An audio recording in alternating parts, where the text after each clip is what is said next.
欢迎来到长夜客栈。今晚我们梦回乾隆年间，借宿一晚大清第一才子纪晓岚的私宅。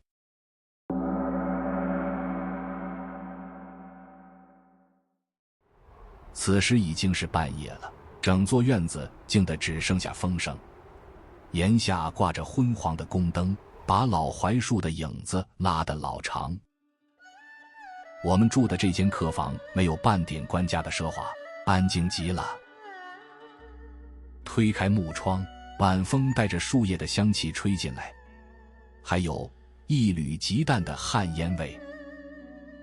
隔着院子看过去，对面就是纪晓岚的阅微草堂。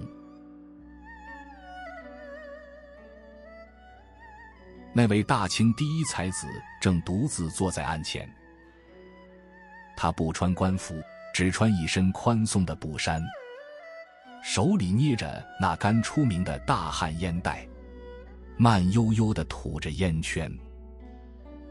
烛光照在他脸上，一半是读书人的儒雅，一半是看透官场的狡黠。说到纪晓岚，你脑子里先冒出来的是不是戏文里那个铁齿铜牙，天天跟和珅死磕的大清官？嗨，那都是后人编的。历史上真实的他压根不是那个路子。这位也是乾隆朝头一号的大才子，学问大到能当全天下读书人的总教头。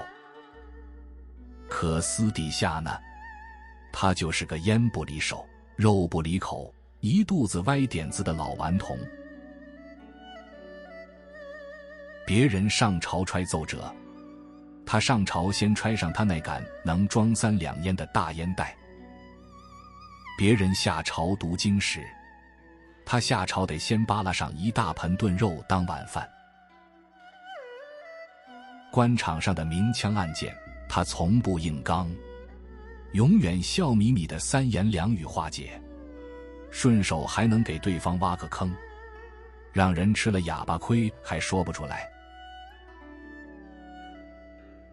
有人说他是文坛宗师，有人说他是官场老油条，可在我看来啊，这老头就是个活明白了的老文壶，3分文人的骨气，7分痞子的滑头。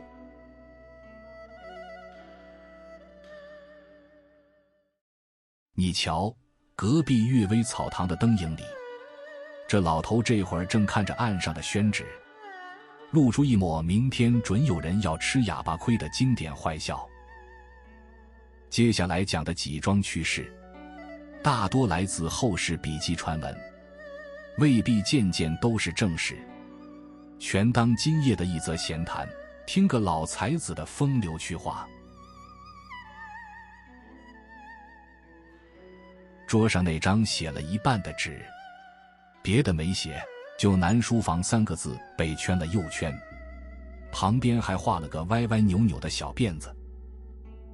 这老头啊，估计又想起他当年差点闯下的那场大祸了。那年深秋，天热得跟3伏天没两样，他在南书房值班校对书稿，后背的汗把厚厚的官袍都给浸透了。他左右看了看没外人，索性官袍一脱，光着膀子摇蒲扇，一边教书一边跟旁边的翰林讲段子，悠哉得很。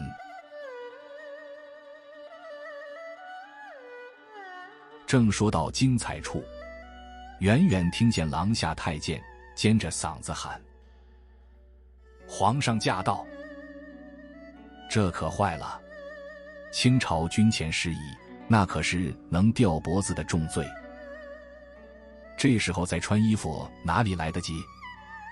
这老头脑子转得飞快，滋溜一下直接钻进了宽大的书案底下，缩成了一团。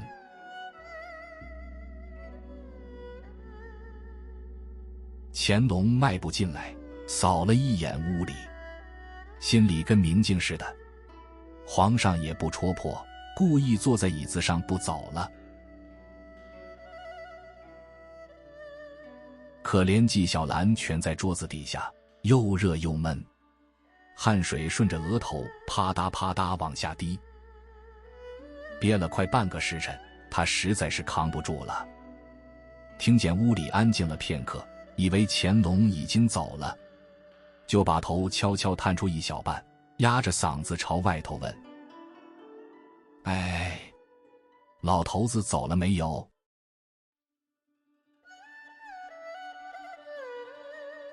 话音刚落，头顶上就传来乾隆一声冷笑：这老头子3个字，你打算怎么解释？掌柜我要是在场啊，都得替他捏一把汗。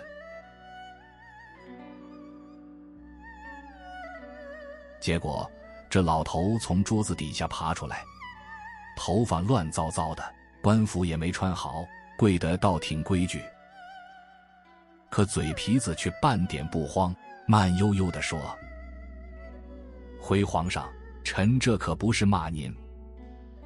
万寿无疆谓之老，顶天立地谓之头，负天母地谓之子。老头子3个字，那是臣心里对您最至高无上的尊称啊。乾隆当场就被他给气笑了，指着他骂了句：你个刁钻的老书生！非但没治罪，临走还赏了他2盘宫里的点心。你看，这才是真正的纪晓岚。他从不跟乾隆硬刚，永远是用最谦卑的姿态，说着最机灵的话，把天大的祸事3言2语变成皇上跟前的趣事。你看对面书房里，这老头美滋滋地在纸上写下了竹包2个字。写完，他重新点上一袋烟，深吸了一口，对着纸张乐得直摇头。在朝堂上，和珅最怕的不是刘墉那种打太极的老臣，偏偏就是纪晓岚这种不按常理出牌的文痞。刘墉办事讲规矩，纪晓岚损人讲文采，骂人都骂得引经据典，还得琢磨半天才能反应过来。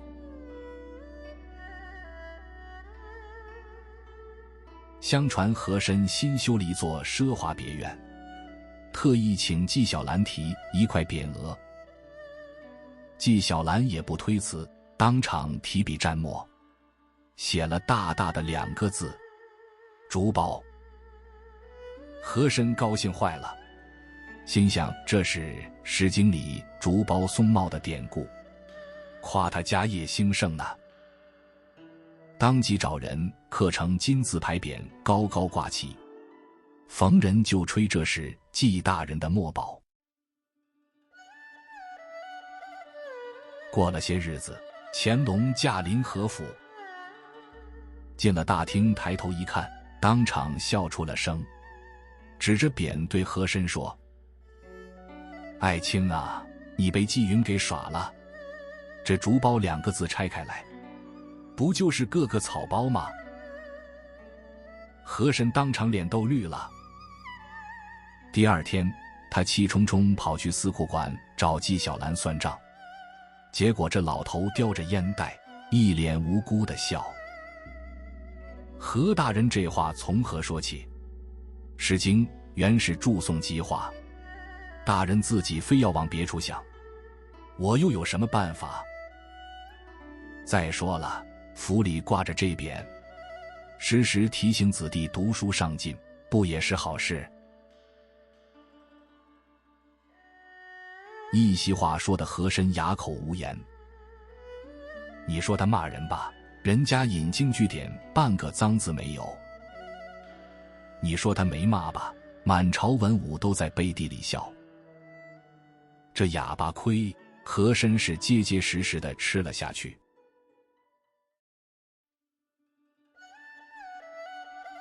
不过纪晓岚这股子坏劲，可不只针对和珅。但凡朝堂上有谁摆架子装正经，撞到他手里，准得吃大亏。民间还有一则传说，某天朝房等候早朝，一位乌御史想要当众刁难纪晓岚。他见纪晓岚天天在司库馆抽烟吃肉，心里很不屑。刚好这天大冷天，纪晓岚穿着皮袍，手里却摇着折扇。乌御史觉得机会来了，故意提高嗓门喊道：纪大人，下官有一上联，请大人赐教。小颔联：穿冬衣，持夏扇，一部春秋曾读否？这上联巧得很，嵌入了春夏秋冬4个季节，明着诗考对联，暗地里是嘲讽纪晓岚只会读死书，不懂时务。众人都以为纪晓岚要恼，谁知这老头慢悠悠把扇子一合，叼着烟袋笑了笑，随口道：这有何难？下联是老总管生南方，长北地，那个东西还在吗？满朝官员当场就憋不住了，乌御史脸涨得通红，张了半天嘴，一句话都说不出来。你想啊，老总管那是太监的俗称，下联嵌入了东南西北4个方位，最后还用东西2个字双关，既指方位，又调侃太监缺失的部位，骂他是太监，还顺带问他东西在不在。被骂的人连发作都没法发作。等乌御史反应过来，这老头早就笑眯眯的转头跟别人喝茶去了。你看，这就是纪晓岚的本事，他不跟你拍桌子，也不跟你玩权谋。有人要是主动找不痛快，他就用读书人的恶趣味把人戏耍一通，让那人有火没处撒，只能自己憋着。讲完这几段流传甚广的趣谈，咱们回头说一段史书上真实发生过的往事。现实里的纪晓岚并不能永远靠一张巧嘴逢凶化吉，在他的人生里，真的踩过一次足以断送仕途，甚至差点要了命的大坑。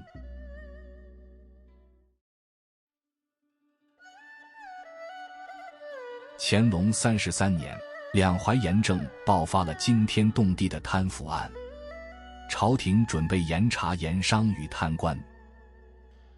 而纪晓岚的亲家卢建曾，正是被牵连的核心官员之一。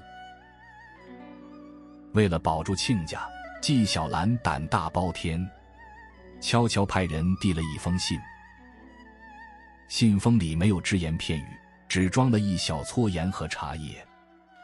这是一句暗语：茶盐，茶盐，提醒亲家赶紧转移财产。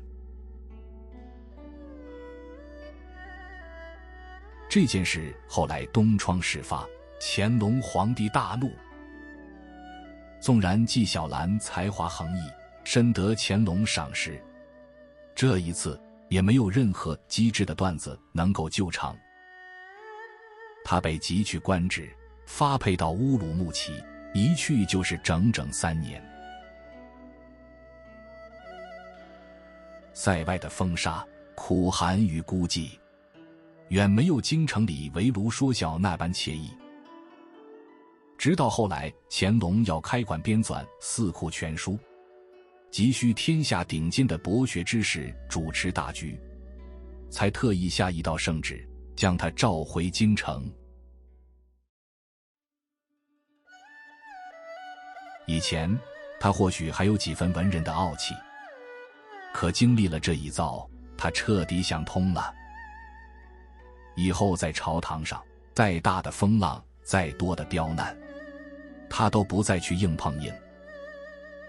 那些看似滑头的玩笑，装傻充愣的段子，其实都是他保护自己的法子。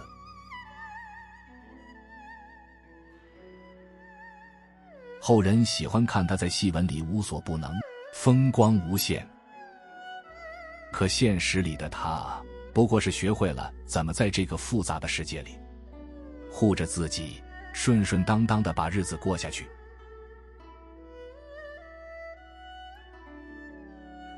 对面书房里，老头把烟袋锅里的烟灰给磕掉了，烛火也吹灭了。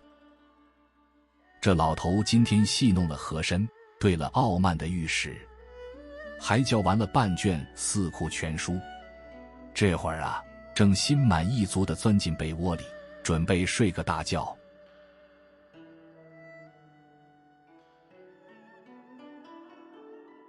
今晚我们陪着他在这间飘着旱烟味与墨香的私宅里坐了会儿，是不是觉得朝堂上的那些勾心斗角，其实也没那么可怕？